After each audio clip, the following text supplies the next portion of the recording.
स्वागत है आप सभी का आपके अपने चैनल ग्लोबल आईटीआई पर। मैं आपकी अपनी class employability skill second year लेकर आ गया हूं। क्लास नंबर है 5। इसके पहले अगर आपने नहीं देखी भाई 1 to 4 क्लास तो जरूर देख लेना। लो ये पता नहीं कहाँ जा रहा है इधर उधर, है ना। आपको 1 to 4 इसलिए बोल रहा हूँ क्योंकि आपको चलना है सीरियल वाइज। होता है ना कि पहली सीढ़ी फिर दूसरी सीढ़ी फिर तीसरी सीढ़ी, इस तरह से अगर हम चलते हैं तो सही से हम मंजिल पर पहुंचते हैं। और ऐसे जंप करेंगे तो जंप करने में पैर फिसल भी सकता है, हो सकता है वो जंप करके आगे भी जा सकते हैं। तो एक चलो ये तो एग्जाम्पल वाली बात होगी, एग्जाम्पल देने का वैसे भी मुझे बहुत मजा आता है। तो ये वेबसाइट है globaliti.org। कुछ बच्चों को शिकायत रहती है कि सर इस वेबसाइट को कैसे यूज करें, तो मैं पहले एक वीडियोज में हालांकि बताता था, बट अभी एक बार यहाँ पर रिवाइज कर देता हूँ कि आप गूगल में जाओ, ग्लोबल आईटीआई टाइप करो, पहली वेबसाइट आएगी globaliti.org। ठीक है, इस पर लिखा होगा global ITI 100% free study material, इसके ऊपर आपको क्लिक कर देना है। उसके बाद ये वेबसाइट ओपन होगी।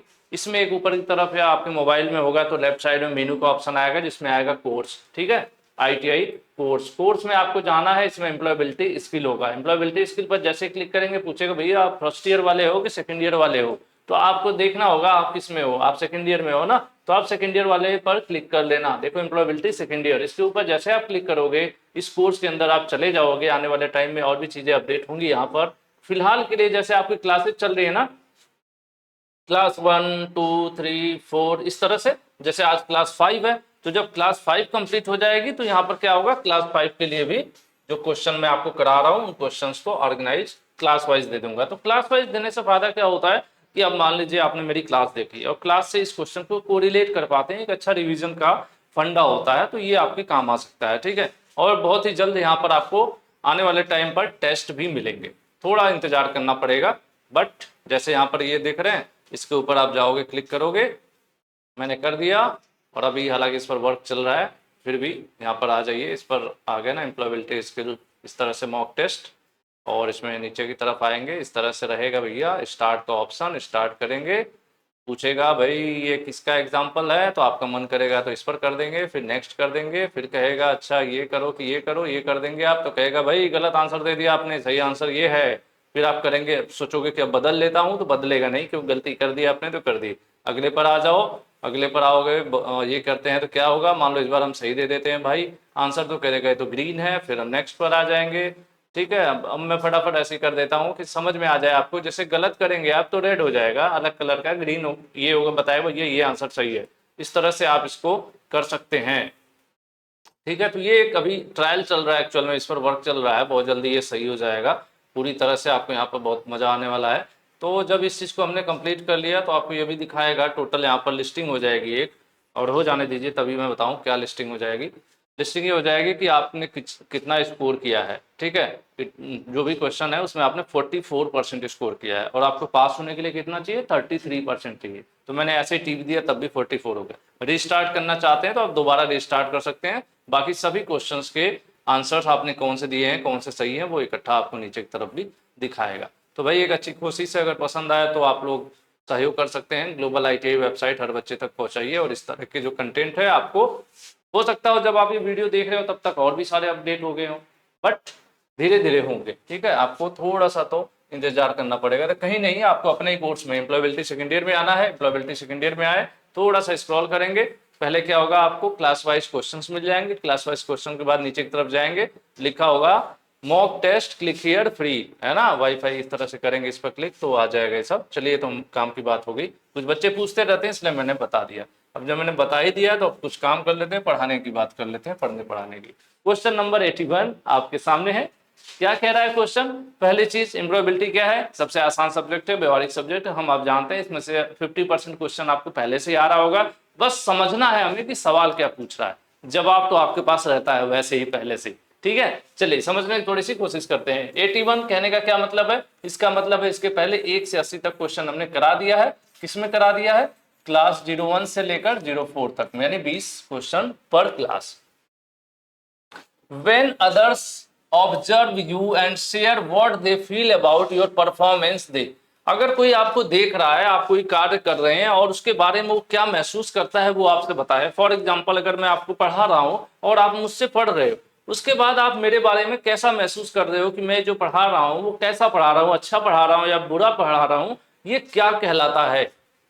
तो अगर उसके बारे में वो हमसे बताते हैं, अगर जैसे मान लीजिए कि आप मुझे देख रहे हो, ठीक है, क्या है, देखते, आप मुझे देख रहे हो, क्या करते समय, पढ़ाते समय। अब मेरे पढ़ाने के बारे में आप कैसा महसूस कर रहे हैं, अच्छा महसूस कर रहे हैं, बुरा महसूस कर रहे हैं, मतलब आपको मेरा पढ़ाया हुआ अच्छा लग रहा है, बुरा लग रहा है, वो चीज अगर आप मुझे बताओगे, शेयर करोगे मुझसे, मुझे बताओगे, तो इस चीज को क्या कहते हैं, इसको क्या कहते हैं, इसको बुरा महसूस कराना कहते हैं? नहीं। क्या आपको पसंद नहीं है इस तरह का? नहीं। ये क्या होता है, इसको कहते हैं फीडबैक देना, इसको कहते हैं फीडबैक देना। आप मुझे फीडबैक देते हो कि मैं कैसा पढ़ा रहा हूं। अगर आप मुझे ये बता रहे हो कमेंट करके कि मैं कैसा पढ़ा रहा हूं, तो आप मुझे क्या दे रहे हो, आप मुझे फीडबैक दे रहे हो।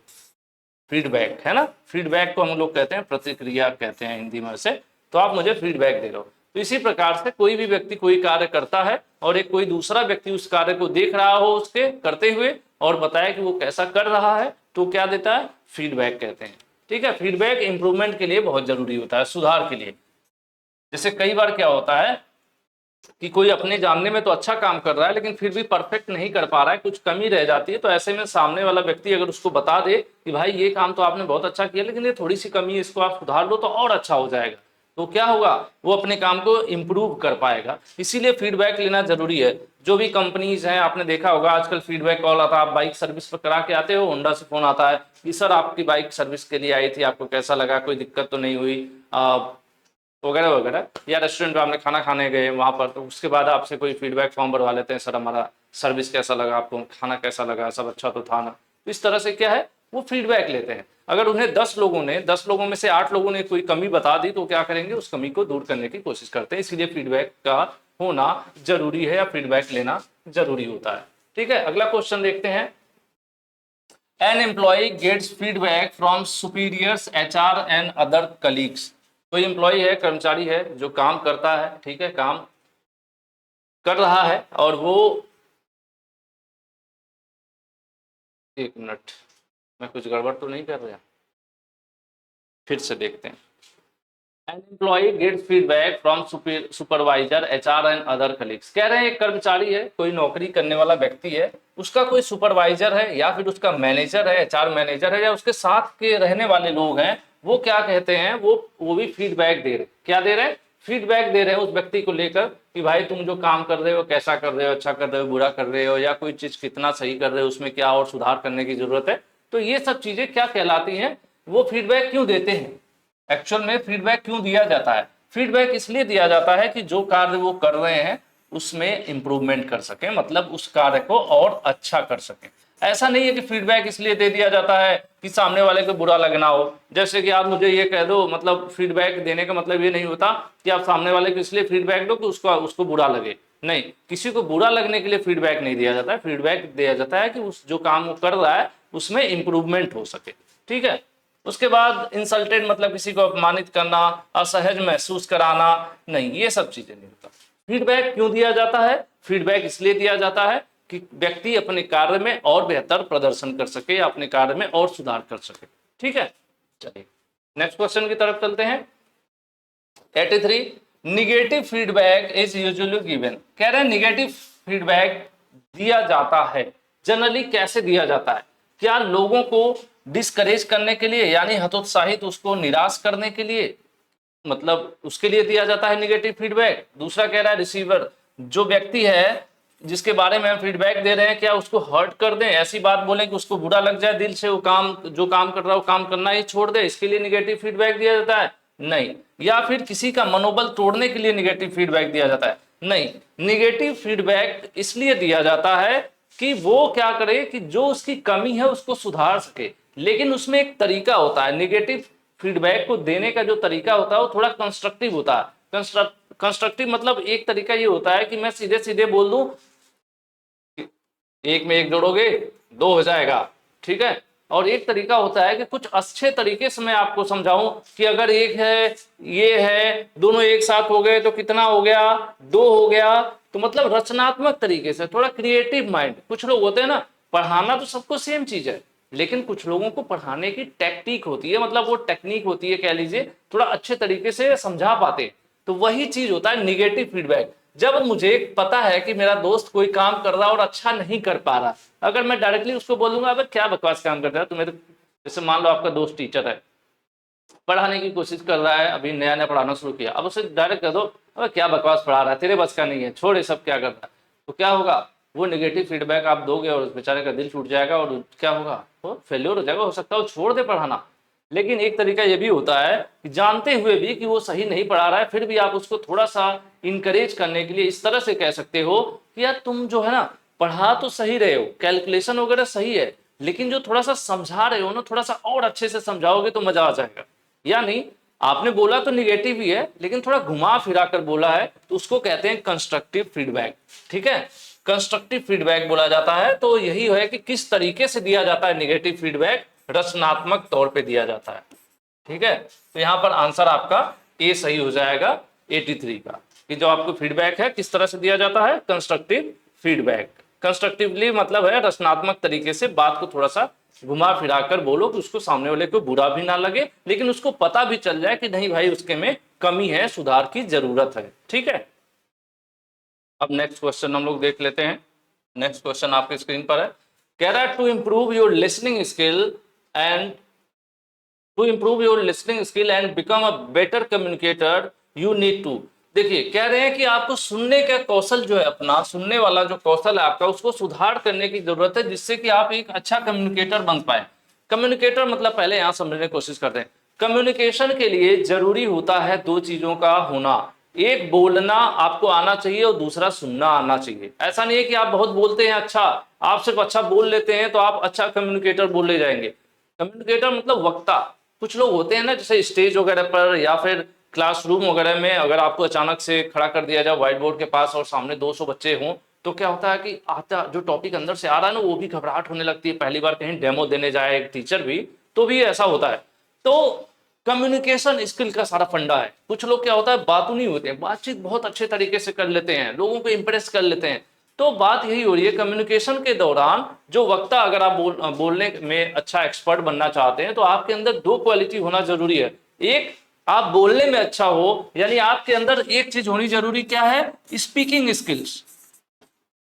स्पीकिंग स्किल्स का होना जरूरी है, लेकिन साथ के साथ जरूरी है लिसनिंग स्किल भी। लिसनिंग स्किल, लिसनिंग स्किल क्या होता है, देखो स्पीकिंग का तो आपको समझ में आ गया कि बेहतर तरीके से बोलना स्पीकिंग कहलाएगा। लिसनिंग क्या हो गया, बेहतर तरीके से सुनना। अब बेहतर तरीके से सुनने का क्या मतलब है, इसका मतलब ये है कि अब लाइव एग्जांपल बता रहा हूं, आप लोग जोड़ के देख लेना। कई बार क्या होता है कि अगर आपसे कोई कुछ सवाल पूछता है और अगर ध्यानपूर्वक उसकी बात को आप सुन रहे होते हैं तो तुरंत उसकी पूरी बात समझ जाते हैं। और कुछ लोग क्या होता है, जब उनसे कुछ आप कुछ कहो तो कहते हैं, मतलब वो उनका आधा सुनते हैं आधा समझ में नहीं आ पाता। या तो कई बार क्या होता है, अगर कोई टीचर कोई चीज समझा रहा है तो फिर एक आदमी कहता सर फिर से बताना जरा, क्यों, क्योंकि उसने जो लिसनिंग का उसका फंडा है, उसकी स्किल जो है वो कमजोर है। लिसनिंग स्किल कमजोर होने का मतलब कि उसका ध्यान बटा रहता है, पूरा कंसंट्रेट नहीं कर पाता है बोलने वाले व्यक्ति के बातों पर। तो अगर मान लो अगर आप इंटरव्यू में हो, इंटरव्यू आप में जो इंटरव्यूअर है आपसे सवाल पूछना चाहता है, तो अगर उसकी बातों को एक एक अक्षर को ध्यान पूर्वक आप सुनोगे नहीं तो समझोगे नहीं, जब सुनोगे नहीं तो समझोगे नहीं, जब समझोगे नहीं तो सही जवाब नहीं दे पाओगे। तो इसीलिए जरूरी है लिसनिंग स्किल का भी होना। तो फिलहाल यहां पर क्या बात हो रही है हम लोग ये देख लेते हैं। To improve your listening skill, अगर हम अपनी लिसनिंग स्किल को इंप्रूव करना चाहते हैं, बेहतर बनाना चाहते हैं, क्यों बनाना चाहते हैं, जिससे कि हम कम्युनिकेशन अच्छा कर सके। बिकम अ बेटर कम्युनिकेटर, इसका मतलब यही है कि हम कम्युनिकेशन अच्छा कर सकें। वो इंटरव्यू में बातचीत हो, या अपने सीनियर जूनियर से अपने बॉस से बातचीत करना हो, या अपनी फैमिली में, या अपने फैक्ट्री कंपनी में, जहां पर भी हम काम कर रहे, मतलब सिंपल सी बात है यार, कम्युनिकेशन बहुत ज्यादा इंपॉर्टेंट है आज के टाइम पर। बातचीत करने की कला आपके अंदर होनी चाहिए, कम्युनिकेशन स्किल होना बहुत जरूरी है। तो अब उसके लिए यहाँ पर बात हो रही है कि आप चाहते हैं कि आपकी लिसनिंग स्किल, यानी जो सुनने की क्षमता है या सुनने की जो कौशलता है वो इंप्रूव हो जाए, तो उसको क्या करना पड़ेगा। क्या आपको बातों को सुनना ही इग्नोर कर देना पड़ेगा, इग्नोर करेंगे तो कुछ होगा ही नहीं, अलग बनने से क्या होगा, कुछ नहीं होगा। या तो आधा सुने ही नहीं, ये सब गलत है। आपको क्या करना पड़ेगा, चीजों को एक्टिवली सुनना पड़ेगा। एक्टिव और पैसिव सुनना क्या होता है वो भी हाथों हाथ मैं आपको बताते हुए चलता हूं। एक्टिव और पैसिव दो तरह की लिसनिंग होती है। लोग कहते हैं ना, अरे यार बड़े एक्टिव रहते हैं, बड़े समय से रहते हैं। एक्टिव मतलब ये होता है किसी भी चीज पर आपका पूरा ध्यान है, पूरा फोकस है। अगर मैं आपको पढ़ा रहा हूं तो आप मेरी एक एक बातों को ध्यान से सुन रहे हो। पैसिव मतलब ये होता है कि हेडफोन आपने लगा लिया, मेरी क्लास तो चला दिए, लेकिन ओ जा रहा है, ओहो कौन है, मतलब उधर भी ध्यान है, आधा मेरी बात, मतलब मेरी बात को पूरी नहीं सुन रहे हो आप, आधा ध्यान मेरे ऊपर है, आधा ध्यान उसके भी ऊपर है। तो ये होता है पैसिव लिसनिंग। एग्जाम्पल के तौर पर, अगर आप क्लासरूम में हो, टीचर के साथ आप बातचीत कर रहे हो, सॉरी बातचीत नहीं, आप क्लास अटेंड कर रहे हो, वो एक्टिव लिसनिंग कहलाएगा। इंटरव्यू के दौरान इंटरव्यूअर आपसे सवाल पूछ रहा है, वो एक्टिव लिसनिंग कहलाएगा। लेकिन पैसिव में क्या आएगा, आप म्यूजिक सुन रहे हो, कार चलाते समय रेडियो चालू कर लिया आपने, गाने सुन रहे हो, गाड़ी भी चला रहे हो, इधर उधर ताक झांक भी रहे हो, मजे भी ले रहे हो, उसके बाद गाने भी बज रहे हैं, तो जो गाना बज रहा है वो थोड़ा सुन भी रहे हो, थोड़ा नहीं भी सुन रहे हो, तो वो पैसिव लिसनिंग कहलाता है। तो अगर हमें अपनी लिसनिंग स्किल अच्छी करनी है तो हमें क्या करना पड़ेगा, हमें एक्टिव लिसनिंग जो है वो हमें अपने अंदर एडॉप्ट करनी पड़ेगी। यानी चीजों को सुनने के लिए ज्यादातर हमें फोकस होकर सुनना पड़ेगा, एक्टिव होकर सुनना पड़ेगा। वही चीज यहाँ पर है कि हम कैसे सुधार सकते हैं अपनी लिसनिंग को, यानी हम अपने सुनने की क्षमता को, या हमारी जो स्किल है इस लिसनिंग वाली सुनने की क्षमता, हम उसके लिए कैसे कर सकते हैं, अगर हम चीजों को एक्टिवली ले। यानी जब हम कोई भी बात सुने तो पूरा ध्यान पूर्वक, अगर आप क्लास देखें तो पूरी ध्यान मेरी क्लास पर, मेरे शब्दों पर, मेरे लिखे हुए अक्षरों पर हो, ना कि अगल बगल किसी और गाने पर भी हो, कि पता चला कि मेरा क्लास भी चला लिया आपने, साइड में कोई गाना भी बजा लिया आपने, है ना, तो अब वो आपके मनपसंद वाला कि दिल टूट गया शीशे का या कुछ इस तरह से आपने बजा लिया हल्का साउंड पे, सोचा कि रिमिक्स करके सुन लेता हूँ, इधर की क्लास गाना का गाना, तब नहीं हो पाएगी ना अच्छी तैयारी। तो वही चीज होती है, वो पैसिव लिसनिंग कहलाता है। एक्टिव ये होता है कि आपने पूरा ध्यान यहाँ पर रखा है। तो हमें लिसनिंग को अच्छा करना है तो एक्टिवली सुनना सीखना होगा, हर चीज को एक्टिव रूप से सुनना होगा, ठीक है। तो 84 का आंसर आपका ए हो गया। चलते हैं आगे। Your assignment is not like other, आप भैया क्लास में हो, your assignment is not like that the other in your class, why are you studying, why are you not you studying is example of. देखो आप अपने class में हो, आपके क्लास टीचर आए, सबकी कॉपियां चेक किया उन्होंने, असाइनमेंट चेक किया, होमवर्क दिया था, फिर वो कह रहे हैं कि क्लास में दूसरे बच्चों की तरह तुम्हारी कॉपी क्यों नहीं है। इसका मतलब क्या है, वो किस प्रकार का फीडबैक दे रहे हैं, क्या वो पॉजिटिव फीडबैक दे रहे हैं कि पॉजिटिव फीडबैक है। अगर आपसे कोई आए क्लास में और कहे कि बाकी बच्चों की तरह तुम्हारी कॉपी क्यों नहीं है, बाकी बच्चों ने तो बहुत अच्छा किया है, तुम्हारा ऐसा क्यों है, तो ये कौन सा फीडबैक होगा, यहाँ बताइए आप लोग। हालांकि आप ये क्लास रिकॉर्डेड है फिर भी कैसे बताएंगे मैं बता दूं।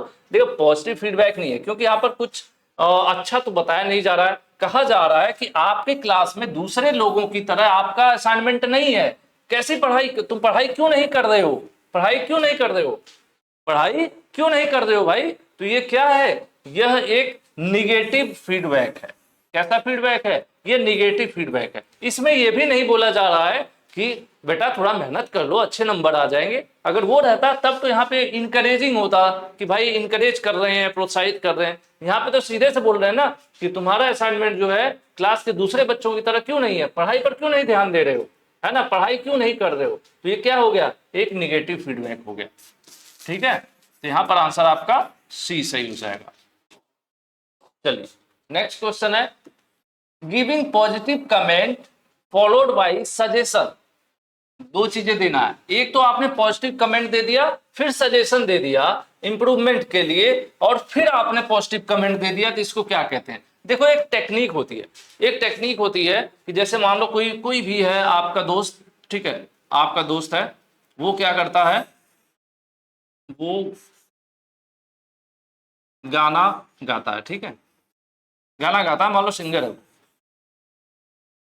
अब आप उससे मिले, सबसे पहले आपने क्या किया, उसको पॉजिटिव कमेंट किया, आपने बोला अच्छा गाते हो, आपने बोला अच्छा गाते हो, ठीक है, आपने क्या बोला उसे, वो सिंगर है तो आपने बोला अच्छा गाते हो। फिर क्या बोल, आपने फिर थोड़ा सा सजेशन दे दिया, क्या सजेशन दिया, थोड़ा म्यूजिक लो कर दो, म्यूजिक लो कर दो, थोड़ा सा म्यूजिक लो कर दो। यार गाना तो अच्छा गा रहे हो तुम, लेकिन म्यूजिक थोड़ा लाउड हो जा रहा है, उसको थोड़ा सा म्यूजिक को सॉफ्ट कर दो। जैसे होता है ना म्यूजिक, देखोगे आप कई प्रकार के म्यूजिक है, एक म्यूजिक ऐसा होता है जो हमें नींद दिला देता है, एक म्यूजिक ऐसा होता है जो एकदम कहता है अब तो भाई डीजे पर नाच ही दो तुम कूद के, है ना। तो अलग अलग प्रकार के म्यूजिक होते हैं। तो आप कह रहे हो कि यार गाना तो तुम अच्छा गाते हो, आपका दोस्त एक सिंगर है, आप उसको सजेशन और फीडबैक दे रहे हो, तो आप कह रहे हो कि यार गाना तो तुम अच्छा गाते हो, फिर आप बोल रहे हो कि थोड़ा सा एक काम, थोड़ा सा म्यूजिक स्लो कर लो, ठीक है। थोड़ा सा म्यूजिक जो आप उसमें दे रहे हो गाने के अंदर मिक्स होता है ना भाई, गाना भी गाता है आदमी, उसमें म्यूजिक भी रहता है ना, दोनों मिक्स होकर तो म्यूजिक पूरा कंप्लीट सॉन्ग बनता है।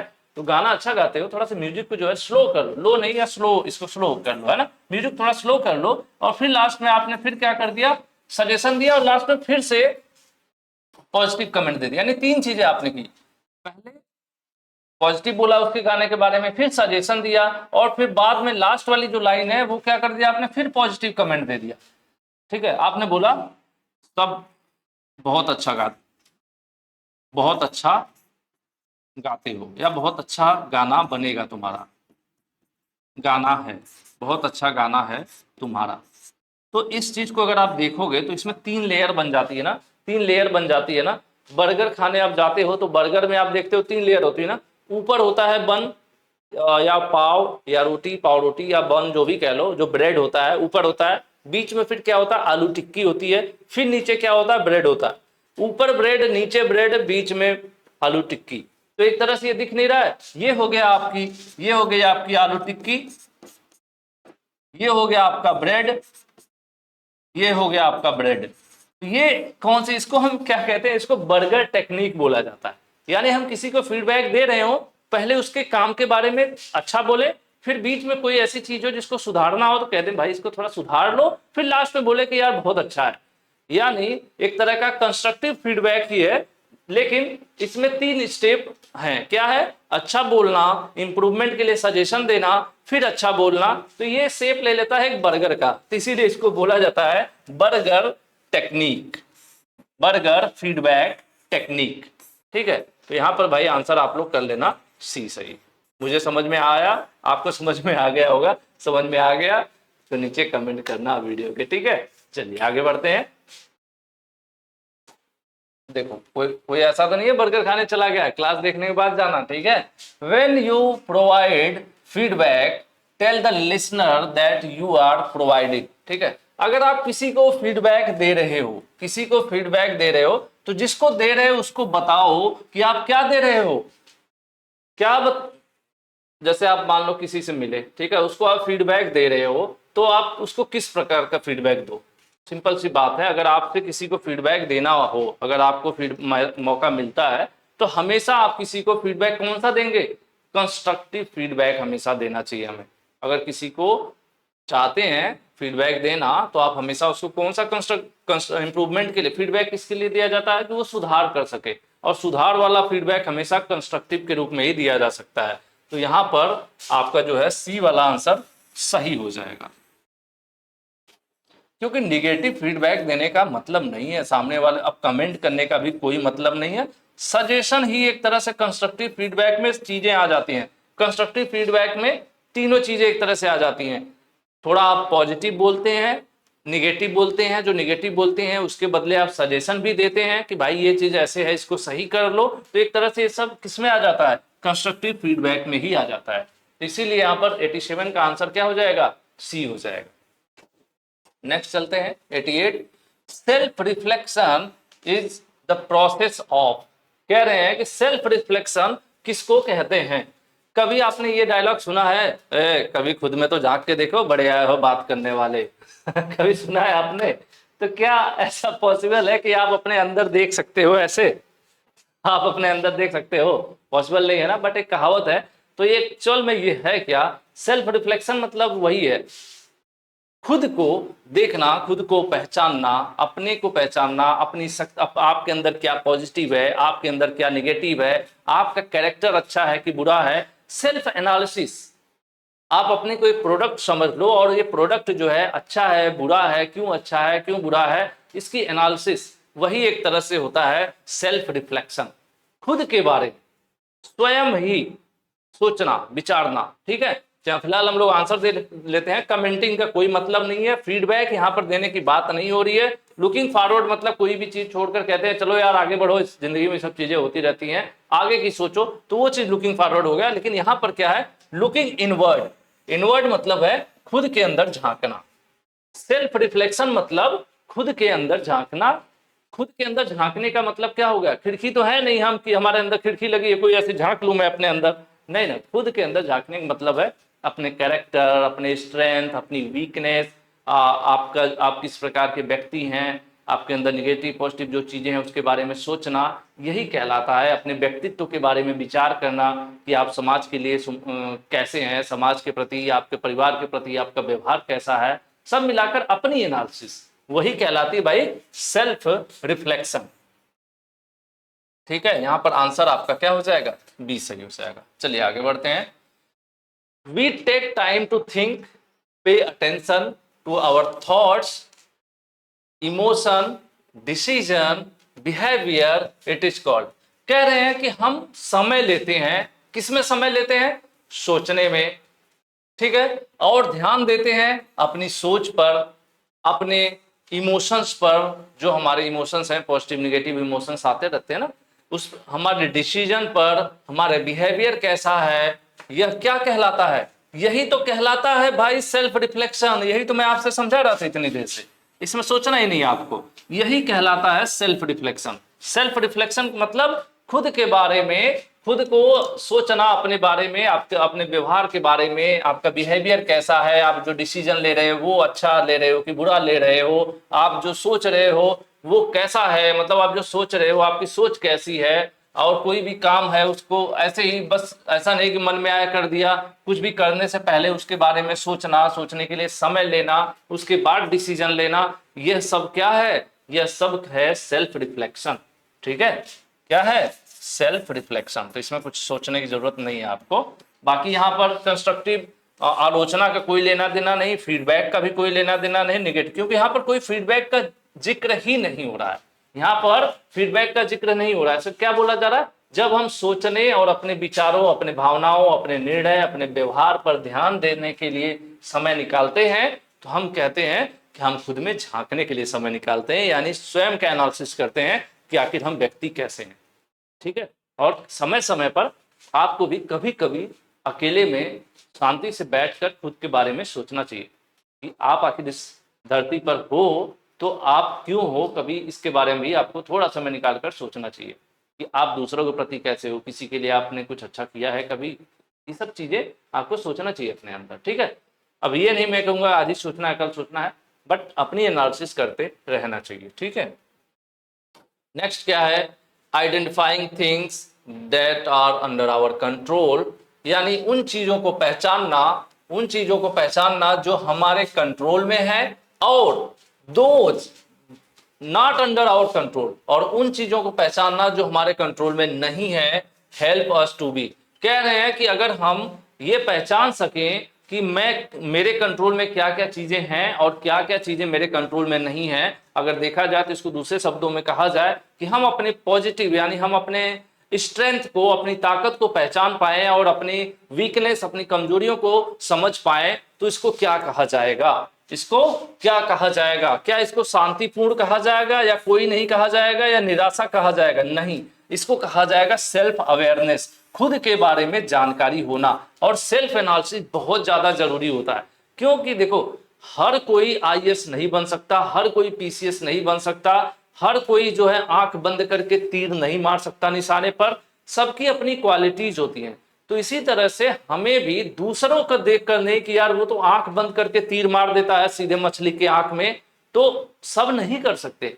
तो ऐसा है कि मैं उसको देख लूं और मैं भी तीर उठाया और आंख बंद किया और मारा, आंख खोला तो पता चला किसी के लग गया है समझ लेना। ठीक है, तो ये चीज होता है कि हमें खुद को एनालिसिस करना होगा। जरूरी नहीं है कि आपका दोस्त जो काम कर रहा है वही काम आप करो, आपका दोस्त जो पढ़ाई कर रहा है वही आप पढ़ो, वो जहां नौकरी करने जा रहा है वही आप करो, ये नहीं हो सकता। या दूसरा कोई बिजनेस कर रहा है मैं वही कॉपी करूं, मैं भी उसमें सफल हो जाऊंगा, नहीं।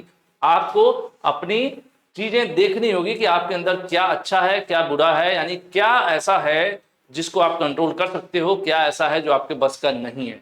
जैसे अब से मुझसे कोई कहे कि किसी ऐसे फैक्ट्री में काम करो जहां 40 किलो की मशीन हो, 20 किलो की मशीन हो, सामान हो, उठा के यहाँ से वहां ले जाना हो, दिन भर में 10 चक्कर इधर उधर करना हो, भाई हो सकता है एक चक्कर के बाद ही मैं बैठ जाऊं, उठ ही नहीं पाऊं, यानी वो काम मेरे बस का नहीं है। और मैं देखूं कि मेरा पड़ोसी जो है वही काम करके महीने का 1 लाख कमा रहा है, और मैं भी रोज सुबह सुबह कहूँ नहीं मैं भी यही करूंगा और जबरदस्ती करूँ, तो हो सकता हो कि कहीं कुछ खिसक फिसक जाए, है ना, लेट जाऊं बिस्तर पे।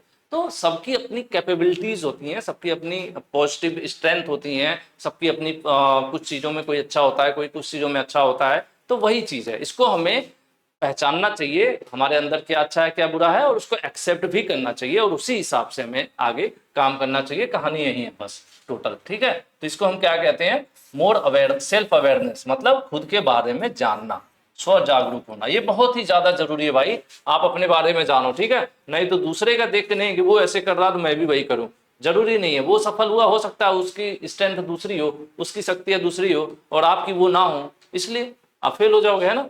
तो ये चीज होता है। चलिए आगे बढ़ते हैं। ऑफिशियल कन्वर्सेशन और पार्ट ऑफ, कह रही है जब ऑफिशियल बातचीत है, जब भी मैंने कहा है जब भी ऑफिशियल वाली फीलिंग आने लगे ना, इसके पहले वाली क्लास में हम लोग पढ़े हैं, जहां ऑफिस वाली फीलिंग आएगी वहां फॉर्मल कम्युनिकेशन, आंख बंद करके टीप देना, कुछ नहीं, फॉर्मल कम्युनिकेशन। जहां पर ऑफिस वाली बातचीत होने लगी, ऑफिस वाली फीलिंग आई, तुरंत फॉर्मल पर आंसर हम टिक करेंगे, आगे बढ़ेंगे, कुछ सोचेंगे ही नहीं, ठीक है। जहां पर ऑफिस वाली आधिकारिक बातचीत की बात आई, या ऑफिशियल या ऑफिस वाली फीलिंग आने लगेगी जिस बातचीत में, वो कम्युनिकेशन फॉर्मल हो जाए, ठीक है। चलिए आगे बढ़ते हैं। अब देखो, communication between family at home, casual conversation between employees. अब देखो क्या कह रहे हैं, घर पर बैठे हैं, परिवार के अपने 2 4 5 10 लोग बैठे हैं, मम्मी पापा भाई सिस्टर कजिन आ गए इकट्ठा, हा बकैती हो रही है मनमानी, कोई फर्क नहीं, कोई टॉपिक नहीं, कोई लहजा नहीं, कोई गुड मॉर्निंग गुड आफ्टरनून, कोई नियम कानून नहीं। तो वो भैया वहां ऑफिस की फीलिंग आ रही है, नहीं आ रही है ना। या फिर एम्प्लॉयज ही हैं, भले ही काम करने एम्प्लॉय हैं, छुट्टी हुई है, बाहर निकले हैं मार्केट में, 2 4 इकट्ठा हो गए, चाय की दुकान पे चुस्की ले रहे हैं, और यहाँ वहां की वो अपनी फेंक रहा है, वो अपनी फेंक रहा है, वो एक तीसरे की बुराई कर रहा है, ऐसी बातचीत हो रही है। तो क्या वो कौन सा ऑफिस के अंदर नहीं है एम्प्लॉय, यही ध्यान देने वाला बात, यही ध्यान देने वाली बात है। कैजुअल बातचीत हो रही है, फॉर्मल नहीं हो रही है, कैजुअल हो रही है। तो ये जब कैजुअल वाली बात आ जाएगी तो ये इनफॉर्मल कम्युनिकेशन हो जाएगा। कौन सा हो जाएगा, इनफॉर्मल कम्युनिकेशन आ जाएगा। जहां पर दोस्त आ गए, फैमिली मेंबर्स आ गए, या ऑफिस के बाहर दोस्तों का इकट्ठा हो जाना, ये सब चीजें हो गया ना, तो आप तुरंत क्या करोगे, इनफॉर्मल करोगे, अनौपचारिक, आंसर डी, ठीक है भाई। जब कर्मचारी भले ही हैं लेकिन बाहर कहीं बातचीत कर रहे हैं, कैजुअल बातचीत कर रहे हैं, इनका कोई टॉपिक नहीं है, कंपनी के बारे में बातचीत नहीं कर रहे हैं, प्रोजेक्ट के बारे में बातचीत नहीं कर रहे हैं, ऐसे ही बाहर कैजुअल मिल गए हैं, बातचीत हो रही है, भले ही वो कंपनी के एम्प्लॉय। हाँ, अगर वही कंपनी के अंदर है, प्लांट के अंदर है, मीटिंग हॉल में है, किसी वर्कशॉप में है, काम चल रहा है, उस दौरान जो बातचीत हो रही होगी वो फॉर्मल हो जाएगी। लेकिन यहाँ पर उस तरह का माहौल नहीं है, क्योंकि इसमें फैमिली मेंबर भी तो दे रहा है, फैमिली मेंबर है, घर पर है, तो फिर भाई यहाँ पर फॉर्मल वाली कहानी नहीं आएगी। फॉर्मल तब आएगा जहां पर ऑफिस वाली फीलिंग आएगी। तो यहाँ ऑफिस की तो बात ही नहीं है, तो मिक्स हो गया ना, सब सब्जी भी है, दाल भी है, चावल भी है, सब मिक्स हो गया, तो मिक्स वाला आ जाता है इनफॉर्मल कम्युनिकेशन, ठीक है। चलिए नेक्स्ट है सिंगल स्टैंड कम्युनिकेशन, गॉसिप, है ना, cluster, probabilities are example of gossip. बैठ गए हैं, क्लस्टर मतलब कुछ लोग, 2 4 10 लोग बैठ गए इकट्ठा, ऐसे ही यहाँ वहाँ की बातचीत हो रही। गॉसिप मतलब महिलाएं नहीं होती हैं, बैठ गई, अरे उसकी सास की बहू की तो ऐसी, उसकी बहू तो ऐसी, उसकी सास ये कर दी, उसकी बहू ने ये कर दी, उसने तो ये कर दिया, ये वो, वही सब गॉसिप है, ठीक है। इस तरह की जो बातचीत होती है भैया, ये भी वही होती है। कौन सी वाली होती है, ये सब इनफॉर्मल होती है, अनौपचारिक, इसको हिंदी में कहते हैं अनौपचारिक, अनौपचारिक। देखो कभी कभी क्या होता है, मैं ऑप्शन सही बताता हूं, लेकिन लिखने में क्या होगा, जल्दीबाजी में हो सकता है मैं यहाँ पर आंसर गलत लिख दूं। एक क्लास में ऐसा हुआ है, तो आप कमेंट, कोई बच्चा कमेंट किया था, तो कमेंट करने की जरूरत नहीं, समझ जाया करो, थोड़ा बहुत मैं गलती तो कर ही देता हूँ, है ना। तो चलो ठीक है। तो देखो यहाँ पर भी वही हो रहा है भाई, क्या हो रहा है, गॉसिप हो रहा है, क्लस्टर मतलब इकट्ठा हो गया, 2 4 लोग ग्रुप बना लिए, इस तरह का वही चीज है यहाँ पर। तो ये सब क्या है, ये सब इनफॉर्मल कम्युनिकेशन है ना। चलिए यहाँ फीडबैक कोई नहीं है। Using words through speaking, writing to share information, thoughts, ideas is called. देखिए जब भी किसी कम्युनिकेशन में, जब भी किसी कम्युनिकेशन में शब्दों का प्रयोग हुआ, शब्दों का प्रयोग होना, कम्युनिकेशन में शब्दों का प्रयोग होना, इसका मतलब बताता है कि वह वर्बल कम्युनिकेशन है। कौन सा कम्युनिकेशन है, वर्बल कम्युनिकेशन, ठीक है। तो यहाँ पर यही कह रहा है कि अगर हम अपने विचारों का या जानकारी का साझा करने के लिए एक दूसरे के साथ बोलकर, लिखकर, सब मिलाकर किसका प्रयोग कर रहे हैं, शब्दों का। जब शब्दों का प्रयोग करेंगे तो वो जो कम्युनिकेशन होगा वो कम्युनिकेशन हमारा वर्बल कम्युनिकेशन हो जाएगा। ठीक है, ये पहले भी मैंने आपको बताया हुआ है, फर्स्ट ईयर में भी आप लोग पढ़े थे, है ना। तो मजा ये आ रहा होगा, सब ऐसी चीजें हैं, बस थोड़ा बहुत इधर उधर घुमा फिरा के पूछ रहा है। गुड वर्बल कम्युनिकेशन, एक अच्छा कम्युनिकेशन कौन सा होगा, जो लोगों को कंफ्यूज कर दे। मैं बोलूं कि भैया लाल कलर की शर्ट ले आना, सामने वाला पीला लेकर आ जाए, तो ये अच्छा कम्युनिकेशन कहलाएगा? नहीं। या फिर जो अपमानजनक हो, मतलब गाली गलौज करना, कभी कभी कुछ लोग करते हैं, ठीक है, तो ये अच्छा कम्युनिकेशन होगा? या फिर किसी के साथ एकदम रूडली, बड़ा टेढ़े होके बात करना है, क्या है बकवास कर रहे हो, इस तरह की बात करना, नहीं, ये सब गलत है। जब ये सब गलत हो गया तो सही तो यही हो गया ना, हेल्प टू कम्युनिकेट क्लियरली। अगर आपका कम्युनिकेशन, वर्बल कम्युनिकेशन अच्छा है तो आप जो बातचीत करोगे वो क्लियर होगा, सामने वाले को एग्जैक्ट समझ में आएगा। जब सामने वाले को एग्जैक्ट समझ में आएगा तो वहां पर कम्युनिकेशन भी अच्छा हो पाएगा। ठीक है, सिंपल सी बात है। अगर हमारे बातचीत जो है, वर्बल कम्युनिकेशन अगर हमारा अच्छा है तो इसका मतलब क्या है, इसका मतलब यही है कि आप जो बोल रहे हो वो चीज क्लियर बोल रहे हो, सामने वाले को समझ में आ रहा है आसानी से, वही चीज है यहाँ पर। ठीक है, next, when we write letter, email, message, we are using, जब हम पत्र लिख रहे हो, ईमेल, संदेश आदि लिखते हैं तो कौन सा कम्युनिकेशन? फिर से वही पर हो गया, क्या प्रयोग कर रहे हैं, पत्र हो, ईमेल हो, इस सब में हम क्या प्रयोग कर रहे हैं, शब्दों का प्रयोग हो रहा है ना।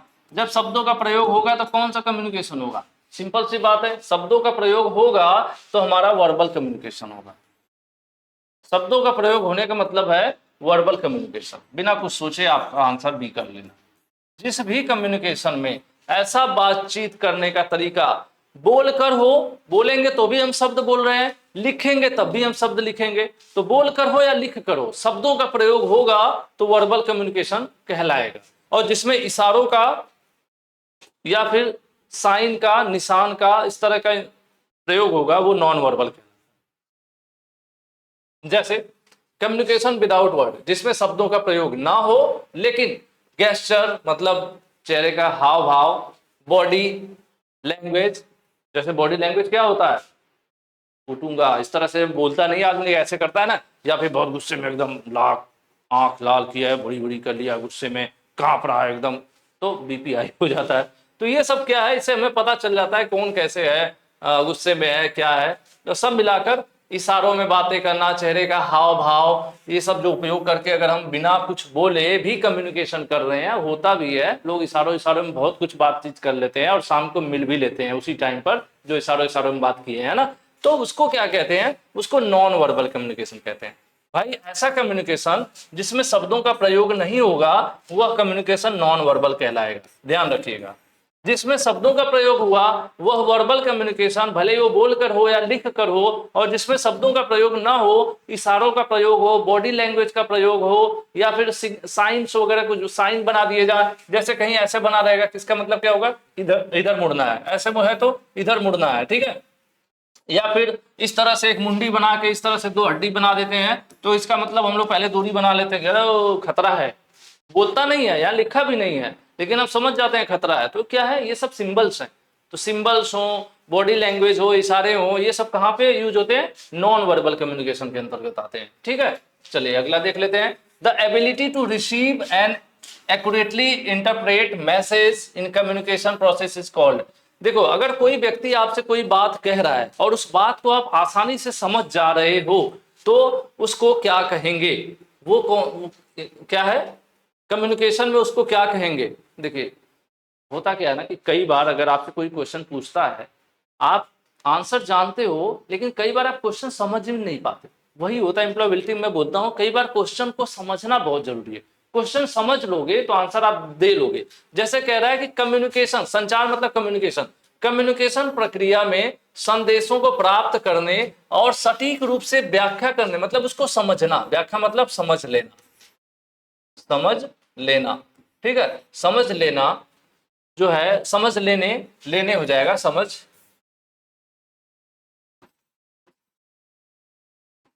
लेने की क्षमता को क्या कहेंगे, उसको हम कहेंगे भाई इनकी लिसनिंग स्किल अच्छी है। क्यों? क्योंकि सामने वाले ने बोला और आपने उसके समझ सुना।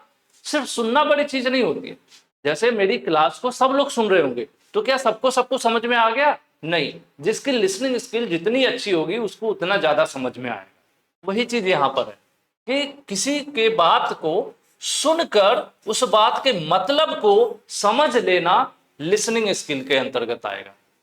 फिर से समझ लीजिए, कोई व्यक्ति आपसे कुछ बोल रहा है, उस बात को आप सुन लेते हैं, सुनने के बाद उसको समझ भी लेते हैं, तो ये कैसे हो सकता है? यह हो सकता है आपकी लिसनिंग स्किल्स की वजह से। स्पीकिंग क्या है? बोलने की क्षमता। रीडिंग क्या है? पढ़ने की क्षमता। राइटिंग क्या है? लिखने की क्षमता। लेकिन सही आंसर क्या है? ए वाला। ठीक है, चलिए आगे बढ़ते हैं।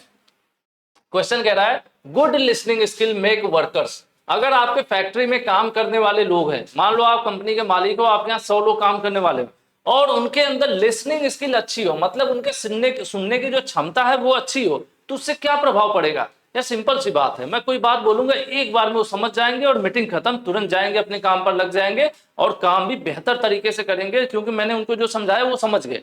लेकिन अगर वही उनकी लिसनिंग स्किल कमजोर रहेगी, एक बार में नहीं समझ में आएगा, तो पहले तो जो 10 मिनट की मीटिंग है वो 2 घंटे चलेगी।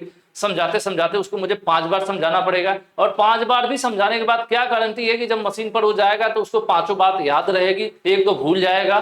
क्यों? क्योंकि लिसनिंग स्किल उसकी कमजोर है। तो अगर लिसनिंग स्किल कमजोर नहीं हो, अच्छी होगी, तो क्या होगा? वो ज्यादा प्रोडक्टिव होगा, यानी वो ज्यादा अच्छा काम करेगा। प्रोडक्टिव होने का मतलब कि ज्यादा अच्छा काम करना। ठीक है। इनरिस्पॉन्सिबल मतलब रिस्पॉन्स बेकार, लापरवाह टाइप का। क्रेजी मतलब बेवकूफ।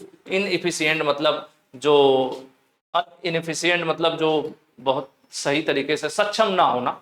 ठीक है, इस तरह से आप कर सकते हो। तो प्रोडक्टिव होगा अगर आपके लोग, काम करने वाले लोग, उनकी लिसनिंग स्किल अच्छी है, तो आपकी बात को एक बार में समझ जाएंगे। जब एक बार में समझ जाएंगे तो काम भी अच्छी तरीके से करेंगे, तो ज्यादा काम होगा। वही है, तो ज्यादा काम होने को क्या कहेंगे? प्रोडक्टिव होना। ज्यादा काम होना मतलब प्रोडक्टिव होना। ठीक है, अगला question, listening to radio, television show etc. कह रहे हैं कि आप टीवी देख रहे हो, रेडियो बजा रखा है आपने, ये किसके अंतर्गत आएगा? शुरू में ही मैंने बताया था कि 2 तरीके हैं भैया। लिसनिंग जो है 2 प्रकार की है, एक्टिव और पैसिव। एक्टिव में क्या है? आप पूरी बातों को ध्यानपूर्वक एकदम कंसंट्रेट होकर सुनते हैं, और पैसिव में क्या है? इधर भी सुन लिया, उधर भी सुन लिया, उधर भी सुन लिया, चारों तरफ थोड़ा इधर सुन लिया। जैसे होता है मोस्टली गाड़ी वाड़ी में, जब हम चल रहे हैं रेडियो चला लेते हैं, तो कुछ थोड़ी देर गाने पर भी ध्यान रहता है, फिर रास्ते पर भी ध्यान रहता है, फिर सिग्नल, रेडियो सिग्नल, उधर वो रेड लाइट भी देखना होता है कि ग्रीन हुई कि क्या हुआ, मतलब हर तरफ ध्यान बटा रहता है। टीवी देखते समय भी ऐसे होता है, खाना भी खा रहे होते हैं, फिर पीछे से मम्मी चिल्ला रही होती है, क्या टीवी की आवाज कम करो, वो भी चल रहा होता है। फिर इधर स्कोर मैच भी देख रहे होते हैं, फिर कुछ लोग क्या आईपीएल करते रहते हैं, वो कुछ 11 ड्रीम 11 टाइप का करते रहते हैं, तो ध्यान बटा रहता है। तो टीवी देखना, रेडियो वगैरह, ये सब किसका एग्जाम्पल आ जाएगा? ये सब पैसिव लिसनिंग हो जाएगा, क्योंकि इसमें पूरा हम लोग 100% कंसंट्रेट होकर नहीं देखते हैं, इसमें अक्सर हमारा ध्यान बटा रहता है। तो ऐसा सुनना या सुनने की वह प्रक्रिया जिस दौरान हमारा ध्यान बटा रहे, थोड़ा इधर उधर भी आता जाता रहे, तो वो पैसिव लिसनिंग कहलाता है। अब यहाँ पर कम्युनिकेशन का कोई लेना देना नहीं। एक्टिव मतलब होता है कि जहां पर आप अपने चारों खाने, मतलब चारों कान खोल कर एकदम कंसंट्रेट होकर बात को सुन रहे हैं ध्यानपूर्वक, कि इस वीडियो के नीचे अच्छा सा कमेंट करना है। ठीक है, तो क्या कहलाएगा? एक्टिव लिसनिंग कहलाएगी। तो आज के लिए इतना ही। हमने क्वेश्चन जो है 100 तक कर लिया है, और आगे की क्लास हम लोग आगे क्वेश्चन करेंगे। तो फिर मिलते हैं अगली क्लास में। बाकी नीचे मैं उम्मीद करूंगा कि आप लोग अपने कमेंट्स जरूर भेजेंगे मेरे लिए, न चिट्ठी न कोई संदेश, लेकिन कमेंट जरूर भेज देना मेरे देश। आज के लिए इतना ही, थैंक यू। मैं मिलता हूँ कल आप लोगों से, मतलब अगली क्लास में। और पढ़ते रहिए अच्छे से, बिना टेंशन के, समझते रहिए, पढ़ते रहिए, रटने की कोई जरूरत नहीं। आज के लिए इतना ही। Thank you, thank you, thank you, thank you.